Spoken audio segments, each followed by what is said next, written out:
এতদিন আপনারা অনেক মুক্তিযুদ্ধ নিয়ে বলেছেন, আর মুক্তিযুদ্ধ নিয়ে বলবেন না। এখন মুক্তিযুদ্ধ নিয়ে জামাত প্রশ্ন করবে আর আমাদেরকে নাকি উত্তর দিতে হবে। পুরা জেলখানা বিএনপির নেতাকর্মী দিয়ে ভরা ছিল একবারে। আমাদের গণ অভ্যুত্থানের এখন অনেক বাপ দাঁড়ায় গেছে। তারা বলছে এই জুলাইয়ের সকল শহীদ তাদের শহীদ। এখন নিজেদের শহীদের তালিকা দিতে পারে না, এখন বলে সকল শহীদ তাদের শহীদ। এতদিন আপনারা অনেক মুক্তিযুদ্ধ নিয়ে বলেছেন, আর মুক্তিযুদ্ধ নিয়ে বলবেন না। এখন মুক্তিযুদ্ধ নিয়ে জামাত প্রশ্ন করবে আর আমাদেরকে নাকি উত্তর দিতে হবে।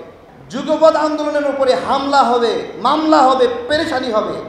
এই কারণে কিছু কিছু দল যুগপৎ আন্দোলনের অংশই হয়নি, বলেছে আমরা আমাদের মতো আন্দোলন করব, কিন্তু যুগপৎ আন্দোলনের এক দফা আন্দোলনে শরীক হব না। জামাতের যদি হিম্মত থাকে একটা উত্তর দিবে, পিআর হলে স্বতন্ত্র প্রার্থীরা কি মার্কায় নির্বাচন করবে?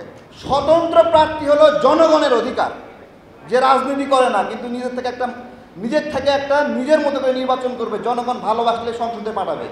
এইভাবে অনেক ডাক্তার সংসদে যায়, অনেক শিক্ষক সংসদে যায়, অনেক আলেম যায়, অনেক সমাজসেবক যায়। পিআরের মাধ্যমে এই স্বতন্ত্র প্রার্থীদের ভাগ্যে কি হবে?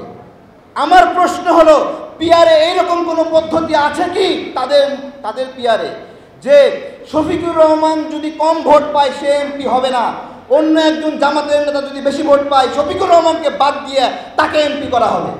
এই 1% ভোটে 3টে আসন পাচ্ছে, কোনো না কোনো জায়গায় সে এমপি হচ্ছে।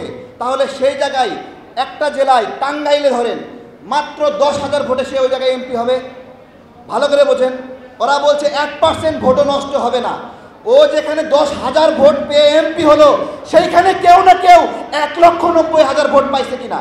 1,90,000 ভোট পাওয়ার পরেও ওকে এখানে এমপি করা হবে না, ওই যে পিআরের কারণে ওকে 10,000 ভোটে। তাহলে 1% ভোটকে বাঁচাইতে গিয়ে 1,90,000 ভোট নষ্ট করলো কিনা বলেন? শুধুমাত্র দলের লাভের জন্য জনগণের অধিকার কেড়ে নিতে চায়। জনগণের জনপ্রতিনিধি নির্বাচিত করার অধিকার চায়, সেইটা তারা কেড়ে নিতে চায়। কি বলে? তাদের দাড়ি পাল্লা পাল্লা পাল্লা পাল্লা দাড়ি পাল্লা, এইটা জিতলেই হয়ে গেল। অথচ এই পাল্লা পাল্লা দাড়ি পাল্লা গণ অভ্যুত্থানের আগে কোনোদিন স্লোগানও দেয়নি তারা। এখন তারা পাথর দিয়ে মানুষ খুন হয়েছে, তার মধ্যে ঢুকিয়ে দেয় পাল্লা পাল্লা পাল্লা দাড়ি পাল্লা। নূরের উপরে হামলা হয়েছে, সেটার মিছিলের মধ্যেও ঢুকিয়ে দেয় পাল্লা পাল্লা পাল্লা দাড়ি পাল্লা।